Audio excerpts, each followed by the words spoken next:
Muy buenas a todos, mi nombre es Brian Roa y junto con el equipo de Walda Training les damos la bienvenida a la clase de biomecánica. El día de hoy, como contenido de esta clase, vamos en primer lugar a hablar de las vistas, es decir, cómo podemos analizar un movimiento desde diferentes perspectivas. Vamos a hablar luego de la clasificación de los huesos, en donde principalmente vamos a estar haciendo foco en lo que son los huesos largos, ya veremos por qué. Vamos a hablar de los ejercicios multiarticulares y monoarticulares, veremos cómo podemos identificarlos y qué características tienen. Vamos a hablar luego de las fases del movimiento y con esto podremos identificar en qué parte de un ejercicio o en qué parte del movimiento de un ejercicio va a ser más difícil para nuestros grupos musculares movilizar esa carga o en qué parte va a ser más sencillo. Luego vamos a estar hablando de las acciones musculares y esto va a estar relacionado con el rol que cumple cada grupo muscular en determinado ejercicio.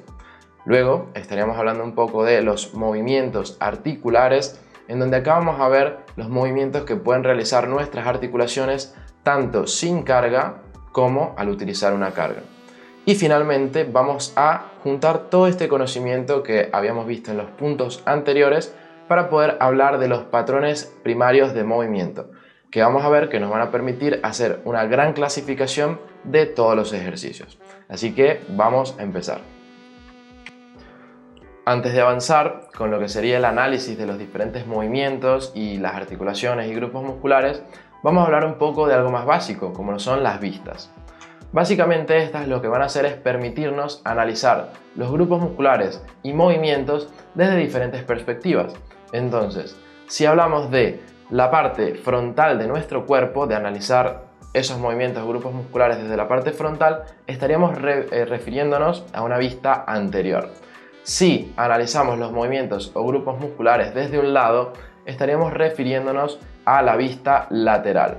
Y si hablamos de nuestros grupos musculares o movimientos desde una parte de atrás, estaríamos hablando de una vista posterior. Teniendo esto en cuenta, vamos a hablar ahora un poquito de la clasificación de los huesos. Entonces, los huesos los vamos a poder clasificar en largos, que básicamente van a tener esa función de palancas óseas, es decir, al contraerse nuestros grupos musculares, van a permitir el movimiento de estos. Y en este caso podríamos ejemplificar con el fémur o el húmero. Luego también tendremos huesos planos, como lo puede ser el cráneo o las costillas. Tendremos huesos cortos, como lo pueden ser los huesos carpianos de la muñeca. Y luego tenemos huesos irregulares, como pueden ser las vértebras de nuestra columna.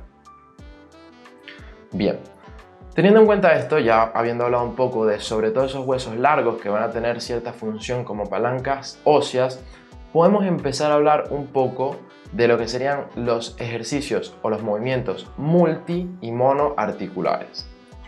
Entonces empecemos por los monoarticulares. Cuando estamos hablando de ejercicios monoarticulares, nos estamos refiriendo a que en los movimientos que vamos a ejecutar va a participar principalmente una sola articulación.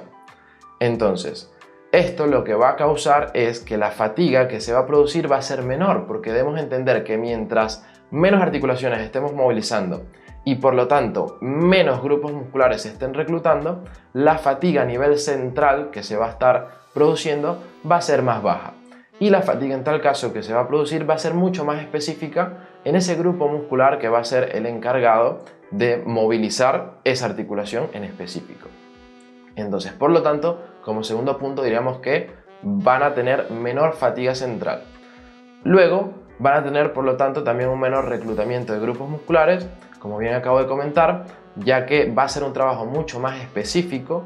Y finalmente, al ser más específico, entonces vamos a poder hacer foco en ese grupo muscular que estamos trabajando. Acá un ejemplo que podríamos tener es un curl de bíceps. Si analizamos un curl de bíceps, vamos a ver que simplemente estamos movilizando la articulación del codo y el grupo muscular de forma específica que se está trabajando es el bíceps. Por lo tanto, tenemos un trabajo bastante específico para ese grupo muscular y a su vez que no va a estar generando tanta fatiga central. Por otro lado, cuando hablamos de ejercicios multiarticulares, vamos a ver que acá en el movimiento van a participar dos o más articulaciones. En este caso, naturalmente, la fatiga central va a ser mayor. También va a haber un reclutamiento mayor de esos grupos musculares y va a haber menos especificidad. ¿Por qué motivo? Porque al trabajar varios grupos musculares al mismo tiempo, como acabamos de comentar, naturalmente no vamos a hacer foco en uno puntualmente, sino que van a haber varios que van a estar recibiendo un estímulo. Y esto debemos tenerlo en cuenta a la hora de planificar cualquier sesión de entrenamiento, también contemplando lo que habíamos mencionado de la fatiga central. Ahora bien, entendiendo los ejercicios monoarticulares o movimientos monoarticulares y multiarticulares y pudiendo analizar un poco las diferencias que hay entre ambos, podemos entonces hablar de las fases del movimiento. Es decir, ya acá no solo vamos a mencionar si un ejercicio es mono y multiarticular, sino que vamos a descomponer el movimiento en fases para poder analizar bastantes cosas que van a ser muy interesantes. Entonces empezamos hablando de lo que conocemos como fase concéntrica del movimiento. Cuando hablamos de esta fase concéntrica, nos estamos refiriendo a que hay un acortamiento de los grupos musculares. Si recordamos que los grupos musculares o nuestros músculos están conformados por fibras musculares, este acortamiento del grupo muscular lo que va a hacer referencia es a que esas fibras van a disminuir en cuanto a su longitud, van a cambiar su forma durante esa fase concéntrica del movimiento. Esto a su vez, teniendo en cuenta que habíamos hablado de palancas óseas, lo que va a hacer es que el origen e inserción de un grupo muscular se acerquen. Naturalmente dijimos que la longitud de esa fibra se reduce y por lo tanto los orígenes e inserciones, es decir, dónde se origina y dónde se inserta, también se van a estar acercando. Acá debemos recordar que los orígenes e inserciones se van a dar en los huesos, por eso mencionamos las palancas óseas. Y luego es en esta fase donde nosotros vamos a lograr vencer esa resistencia, es decir, nosotros con nuestra aplicación de fuerza vamos a lograr movilizar una carga externa o nuestro peso corporal en caso de que no estemos trabajando con alguna pesa, alguna mancuerna, sino simplemente con nuestro peso corporal. Bien, acá podríamos ejemplificar nuevamente, como venimos haciendo, con el press de banca y el curl de bíceps. Cuando hablamos entonces del press banca, la fase concéntrica del movimiento va a ser aquella en la que nosotros estamos alejando la barra de nosotros. Es en esta fase donde va a haber ese acortamiento del pectoral en este caso y del tríceps, por ejemplo, y luego en un curl de bíceps también, que sería un monoarticular, vamos a tener una fase concéntrica en la cual el codo se está flexionando y por lo tanto nuestro bíceps se está acortando. Entonces fíjense que acá seguimos jugando un poco con la fase concéntrica del monoarticular, que es el curl de bíceps, y la fase concéntrica del multiarticular, que sería el press de banca. Bien. Una vez nosotros hemos culminado esa fase concéntrica, en el caso del press de banca, cuando movilizábamos la barra hacia arriba, en el caso del curl de bíceps, cuando flexionábamos el codo, lo que va a estar sucediendo acá es que naturalmente debemos regresar a la posición inicial de ese movimiento. Por lo tanto, esto es lo que conocemos como fase excéntrica del movimiento. Y en este caso, si habíamos dicho que en la concéntrica se acortaban los grupos musculares, pues en la excéntrica estos se van a estar estirando. ¿Y qué va a suceder? Que el origen e inserción, que en la fase concéntrica se habían acercado, en la fase excéntrica, al estirarse el músculo, el origen e inserción también se van a estar alejando. Y en este caso, la resistencia va a vencer a nuestra producción de fuerza. Es decir, en el press banca, si tenía la barra arriba, la resistencia va a empezar a vencerme y voy a ir acercando la barra nuevamente a mi pectoral. En el curl de bíceps, la resistencia va a empezar a vencerme y voy a empezar a hacer la extensión del codo, es decir, a llevar nuevamente el codo o el brazo hacia abajo. Bien, el antebrazo en este caso. Bien, es importante acá tener en cuenta que cuando hablamos de fase excéntrica no quiere decir que nosotros estamos dejando de producir fuerza. Es decir, nosotros, aunque estemos descendiendo esa mancuerna, seguimos produciendo fuerza. Sin embargo, en este caso la fuerza que vamos a producir va a ser menor que la fuerza que la resistencia está ejerciendo sobre nosotros. Por lo tanto, nosotros vamos a tender a descender la mancuerna. Y esto quiero hacer bastante énfasis debido a que lo que muchas veces sucede es que si pensamos que en una fase excéntrica dejamos de producir fuerza, estaríamos tirando la mancuerna de golpe o bajando la barra de golpe. Y es algo que, por supuesto, no vamos a querer. Vamos a querer que el movimiento en esa fase de descenso, en esa fase excéntrica, sea lo más controlado posible. Por lo tanto, recordemos que en la fase excéntrica seguimos produciendo fuerza. Bien, ya vimos entonces ejercicios monoarticulares, ejercicios multiarticulares, fases del movimiento, y ahora podemos entonces pasar a hablar de las acciones musculares.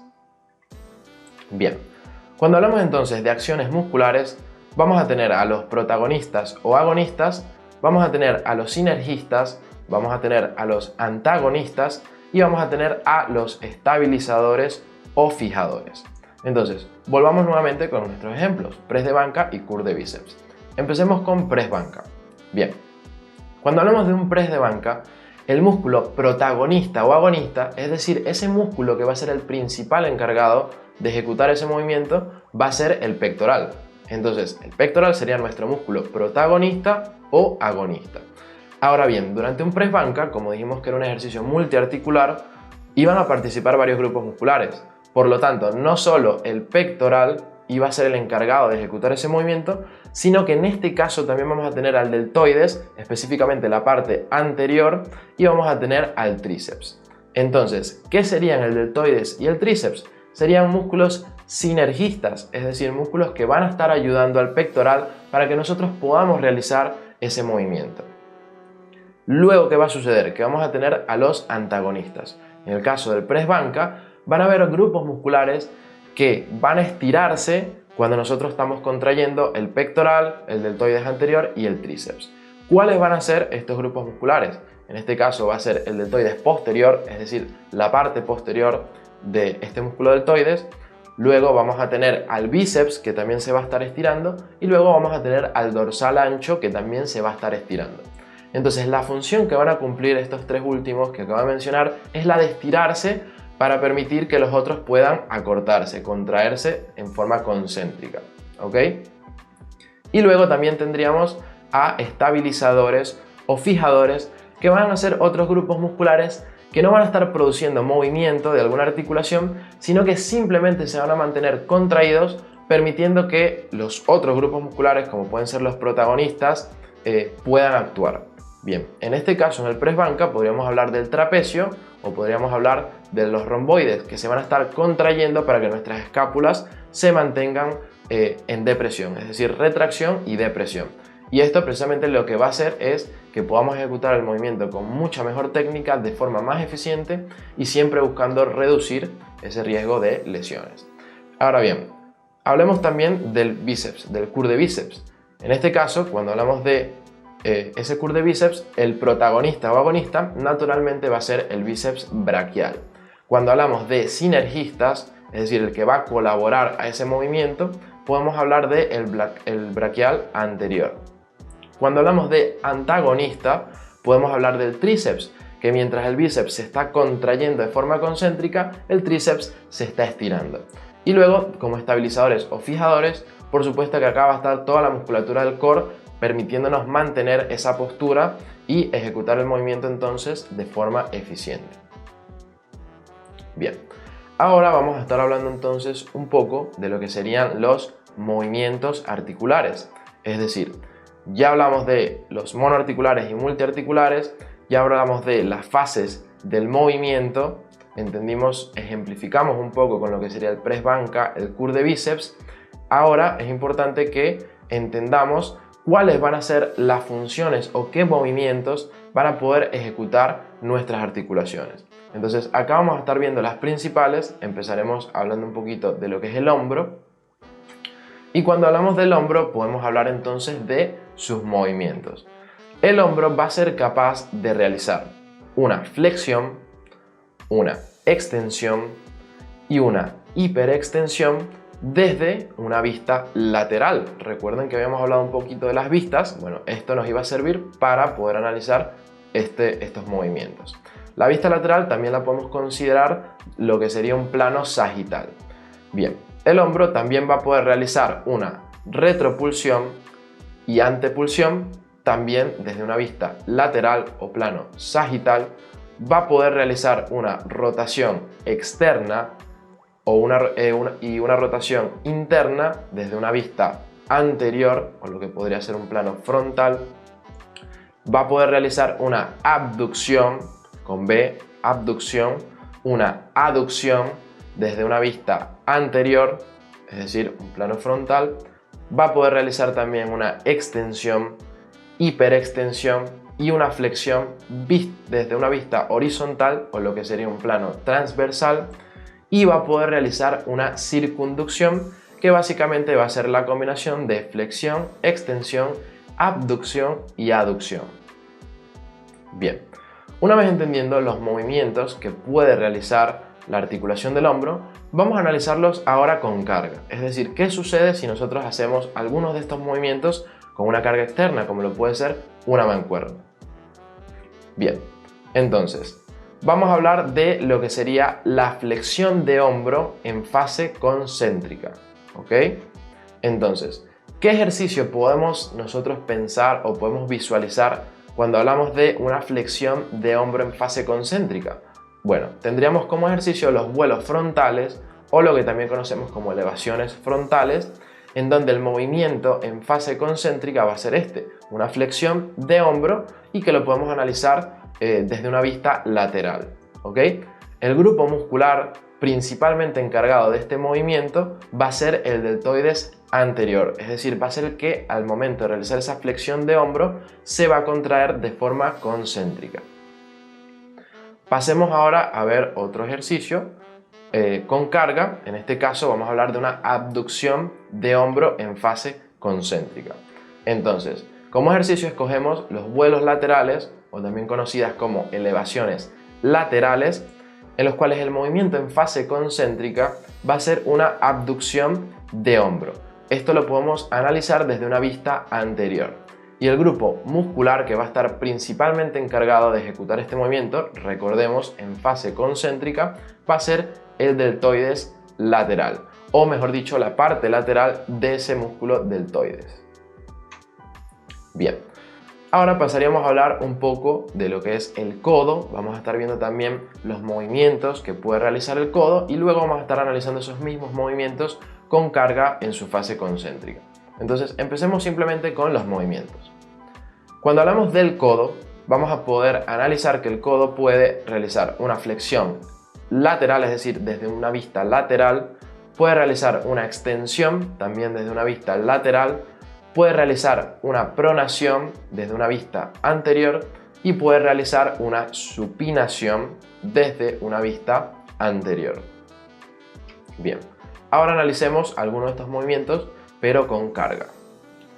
Vamos a empezar entonces con lo que sería la flexión de codo en fase concéntrica. Entonces, para ello vamos a buscar nuevamente al curl de bíceps, que puede ser con barra, con mancuerna. En este caso vamos a analizarlo un curl de bíceps con mancuerna, en donde el movimiento en fase concéntrica va a ser la flexión del codo. Es decir, en esta fase es donde el bíceps se va a contraer de forma concéntrica. Y luego el músculo principal que va a estar participando en este movimiento va a ser el bíceps braquial. Ahora podemos analizar un movimiento de extensión de codo en fase concéntrica, en donde como ejercicio podemos buscar una extensión de tríceps en polea con cuerda, en el cual el movimiento en fase concéntrica va a ser una extensión de codo. Desde una vista obviamente lateral vamos a poder analizar este movimiento. Y el músculo principal que va a estar participando va a ser el tríceps braquial. Bien, vamos a pasar ahora a hablar sobre la cadera. De igual forma vamos a ver los movimientos que puede realizar sin carga, y luego vamos a estar viendo los movimientos que puede realizar con carga. Entonces, dentro de esos movimientos sin carga podemos hablar de una flexión desde una vista lateral, podemos hablar de una extensión e hiperextensión desde una vista lateral también, podemos hablar de una abducción con B y una aducción desde una vista anterior, podemos hablar de una rotación interna y rotación externa desde una vista anterior, y podemos hablar de una circunducción, que recordemos que va a ser la combinación de flexión, extensión, abducción y aducción. Ahora, si analizamos los movimientos con carga, Lo vamos a conseguir en primer lugar con una abducción de cadera en fase concéntrica, donde como ejercicio podemos hablar de la patada lateral en polea, donde el movimiento en fase concéntrica va a ser la abducción de cadera y lo podemos analizar desde una vista anterior. Adicionalmente, el grupo muscular que principalmente va a estar estimulado en este ejercicio o que principalmente va a ser el encargado de la ejecución de este movimiento va a ser el glúteo. Luego podríamos hablar de una aducción de cadera en fase concéntrica y en este caso como ejercicio podemos ver una aducción de cadera en máquina. El movimiento de fase concéntrica va a ser una aducción de cadera, lo vamos a poder analizar desde una vista horizontal o analizando el movimiento en un plano transversal, que también habíamos comentado, y el músculo principal que se va a estar trabajando en este caso van a ser los aductores. Bien, vamos a hablar ahora de lo que sería la extensión de cadera en fase concéntrica, en donde como ejercicio vamos a escoger la patada de glúteo.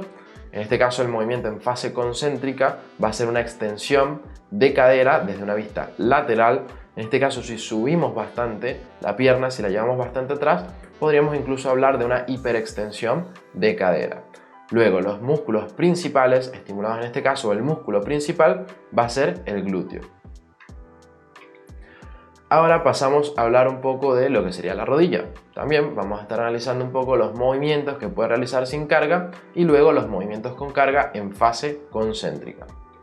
Bien, movimientos sin carga.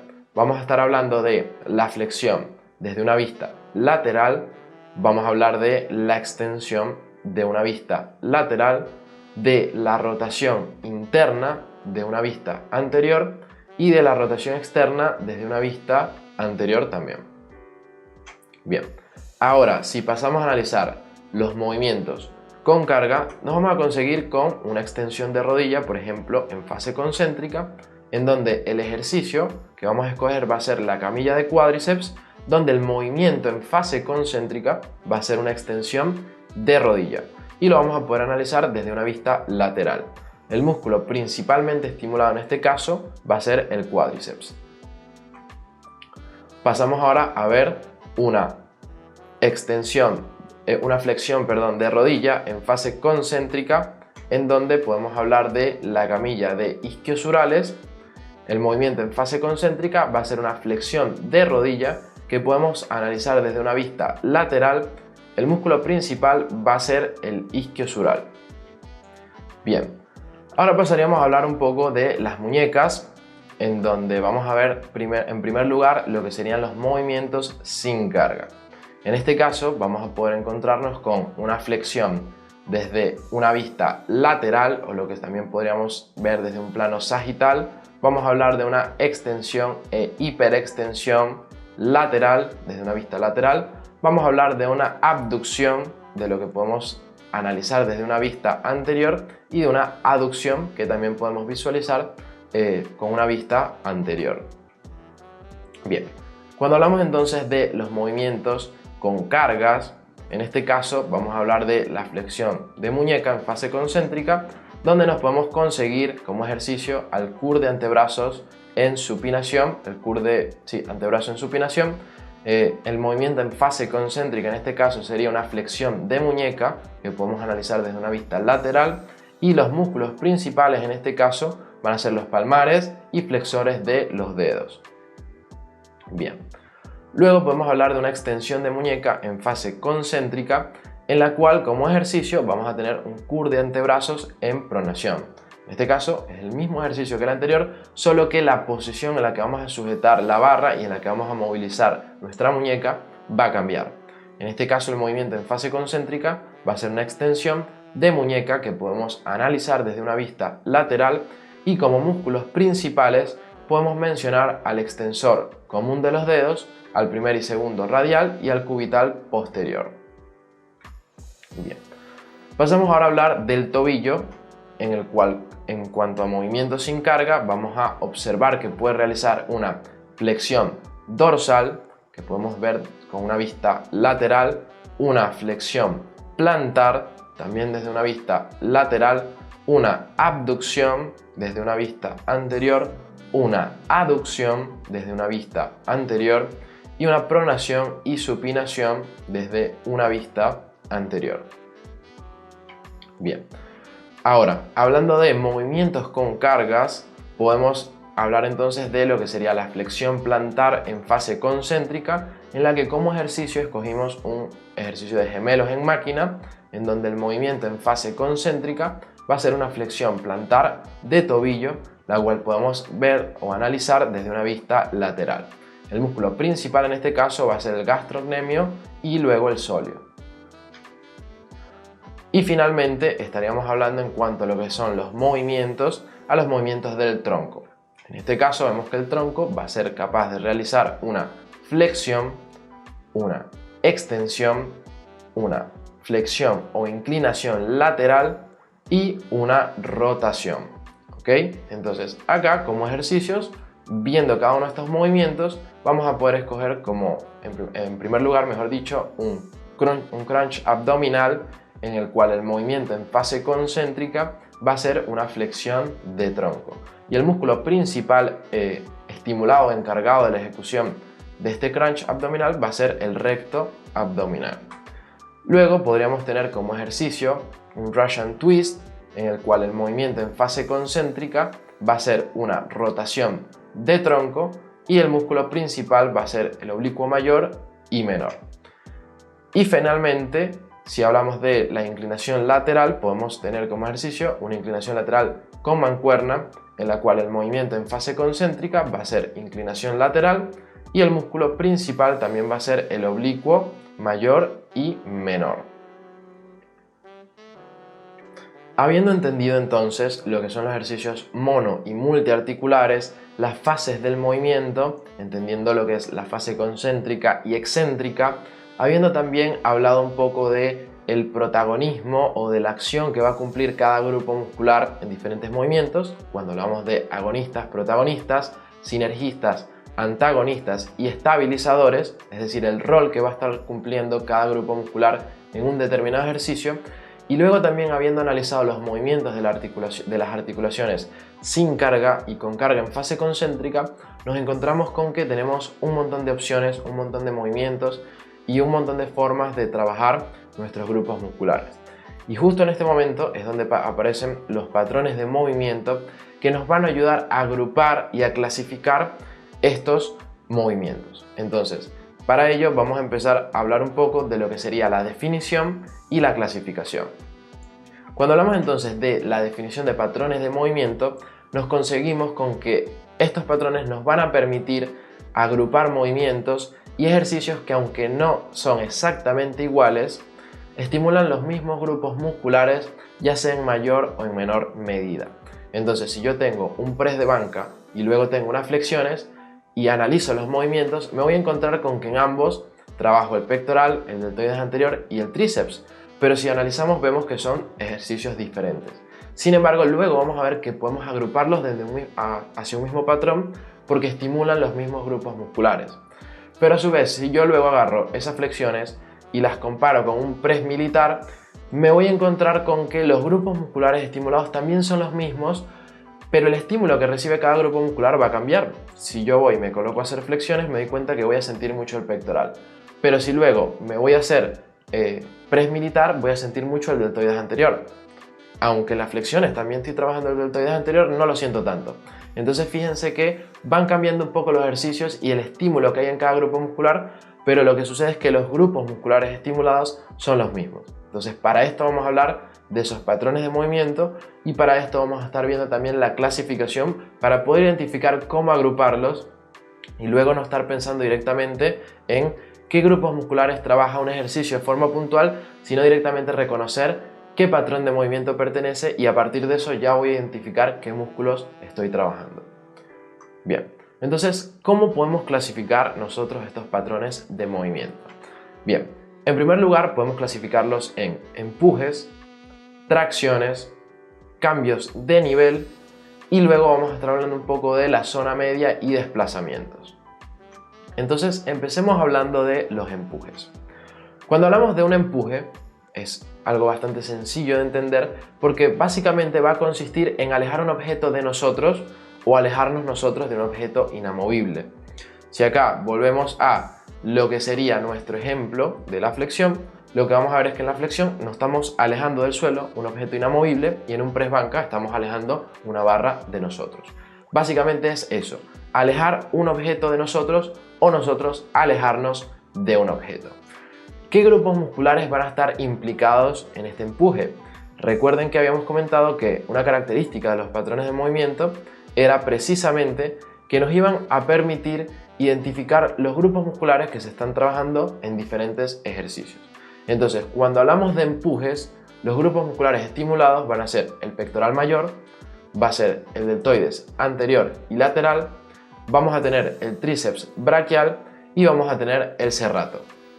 Estos van a ser los grupos musculares que van a estar participando en los empujes. Ahora bien, los empujes también vamos a poder clasificarlos en vertical ascendente, vertical descendente y horizontales. Y esto ya vamos a analizar cada uno de forma puntual, pero vamos a ver que tiene que ver mucho con la dirección y el sentido en el cual nosotros producimos esa fuerza.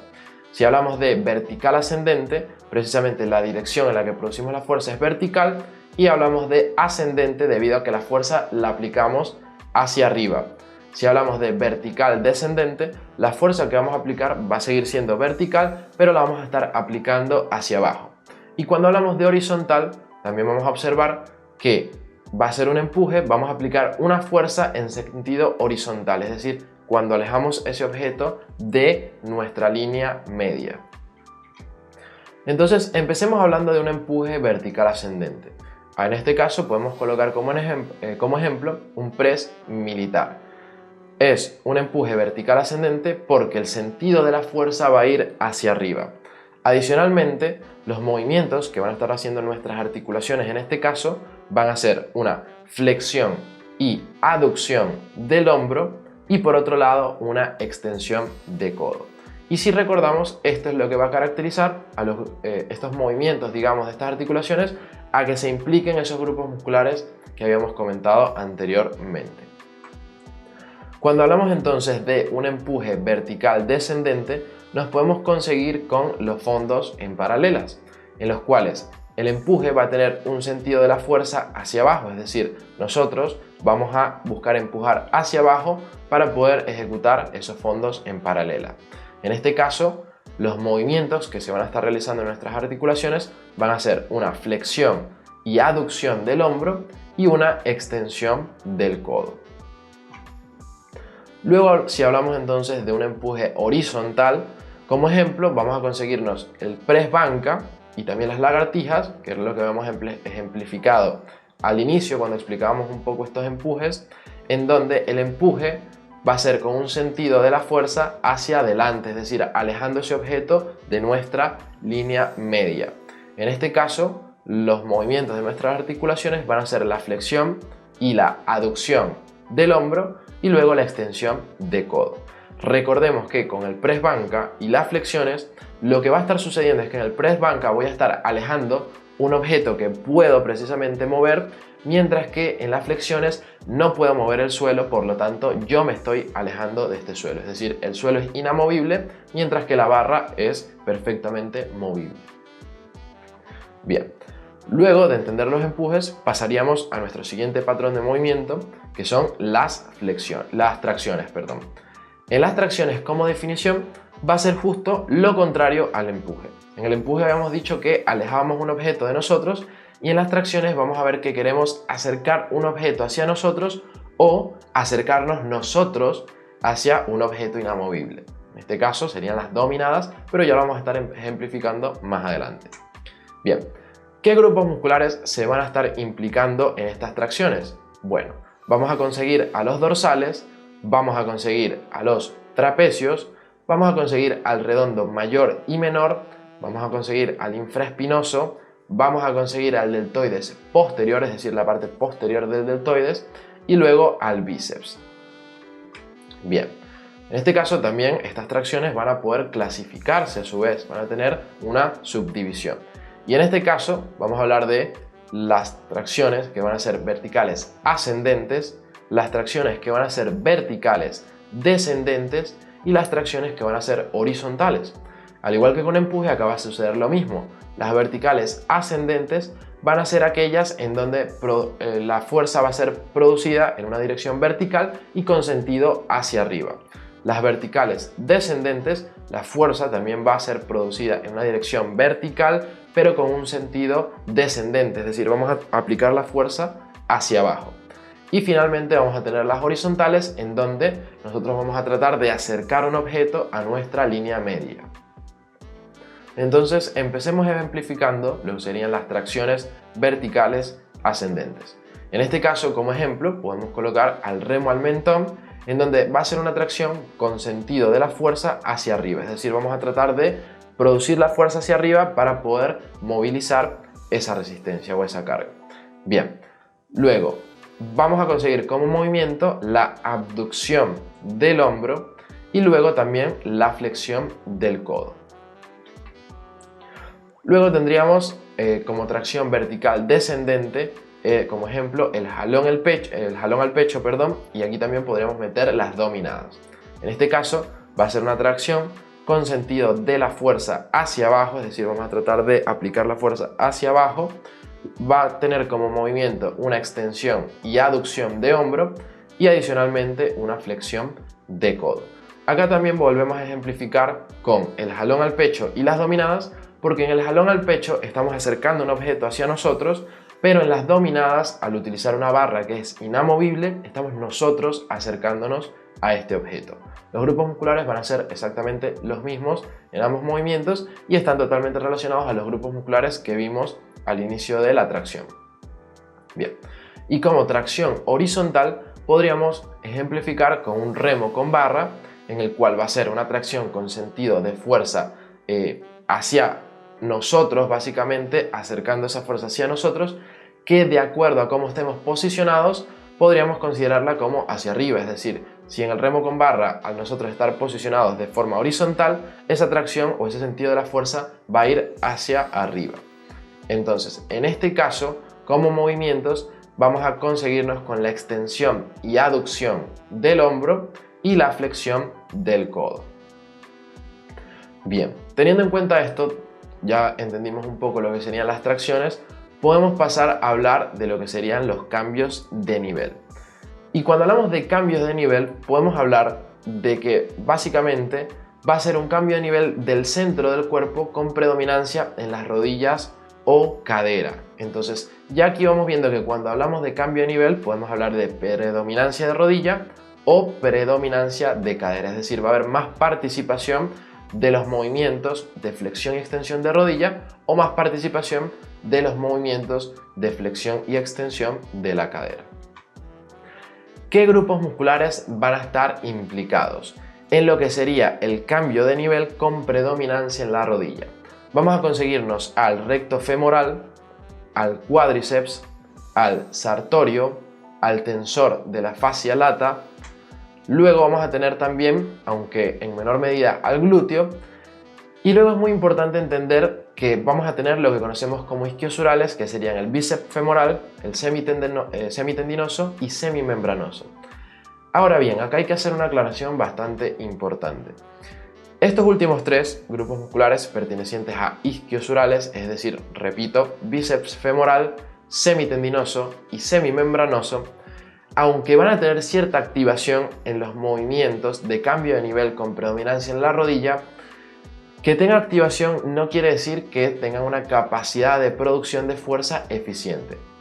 Entonces, a fines didácticos es importante entender que se van a activar, pero a fines de una programación de entrenamiento no vamos a contabilizar el trabajo de cambio de nivel con predominancia en la rodilla para estos grupos musculares. Es decir, el trabajo que van a llevar estos isquiosurales, bíceps femoral, semitendinoso y semimembranoso, en los ejercicios de cambio de nivel con predominancia en la rodilla va a ser insignificante, es decir, no va a ser un trabajo efectivo. Bien, entonces ahora, habiendo hecho esta aclaración bastante importante, vamos a colocar un ejemplo de un cambio de nivel con predominancia en la rodilla. Y en este caso hablemos de una sentadilla. En la sentadilla el sentido de la fuerza va a ser hacia arriba, es decir, nosotros vamos a buscar alejarnos del suelo produciendo esa fuerza hacia arriba, y los movimientos que van a estar realizando nuestras articulaciones van a ser una extensión de rodilla y una extensión de cadera. En el caso de la predominancia en la rodilla, la extensión de rodilla va a ser mucho mayor que la extensión de cadera. Es importante entenderlo porque acá esto puede causar confusiones. Bueno, ahora pasaríamos entonces a hablar de los músculos implicados en el cambio de nivel con predominancia en la cadera. En este caso vamos a hablar como principales grupos musculares o los que más estímulo y participación van a tener en estos movimientos. Vamos a hablar del glúteo, vamos a hablar ahora sí de los isquiosurales, es decir, del bíceps femoral, del semitendinoso y el semimembranoso, y luego en menor medida en estos ejercicios de cambio de nivel con predominancia en la cadera vamos a tener al recto femoral, al cuádriceps, al sartorio, al tensor de la fascia lata y a los aductores. Bien, entonces ahora vamos a colocar un ejemplo.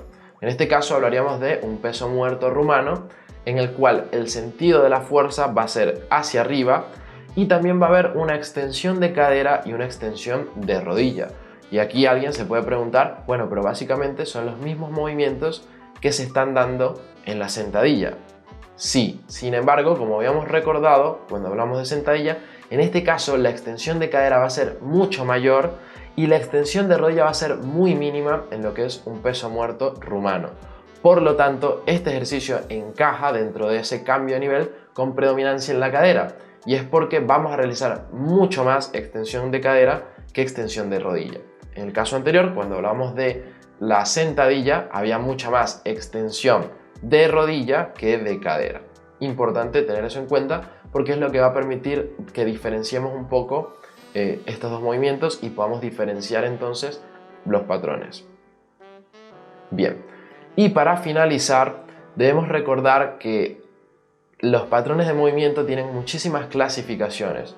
Por lo tanto, para poder dar un cierre bastante completo, vamos a entender que hay autores que también consideran a los ejercicios de zona media y locomotrices, o los movimientos de zona media y locomotrices, como patrones de movimiento.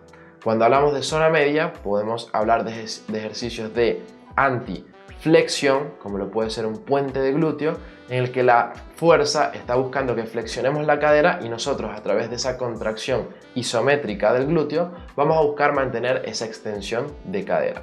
Por lo tanto, lo denominamos antiflexión.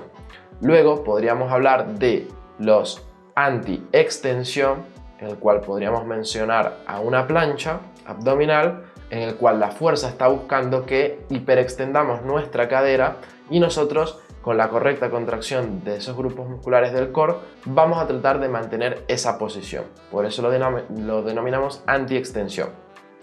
Y luego tendríamos anti-rotación, en el cual la fuerza proviene de una dirección que está tendiendo a que rotemos nuestro cuerpo, y con la correcta contracción de nuestros grupos musculares vamos a estar también evitando esa rotación. Entonces, esto sería de lo que conoceríamos como zona media, y luego de lo que hablaríamos de patrones locomotrices, estaríamos hablando de básicamente el desplazamiento, es decir, correr, caminar, saltar, por ejemplo. Con esto estaríamos dando fin a la clase de biomecánica. Espero que les haya gustado y espero que puedan sacarle muchísimo partido. Recordemos que es de suma importancia entender cómo funcionan nuestros grupos musculares, en qué movimientos van a participar más o menos determinados grupos musculares y a su vez cómo podemos hacer esta gran clasificación de patrones de movimiento, ya que esto nos va a permitir a mediano y largo plazo poder planificar de forma eficiente, adecuada y obviamente adaptada rutinas de entrenamiento para cualquier persona de cualquier nivel. Es por ello que siempre es muy importante darle mucha prioridad a lo que es el conocimiento básico de la biomecánica. Así que con esto estaríamos finalizando, me despido y nos vemos en la próxima.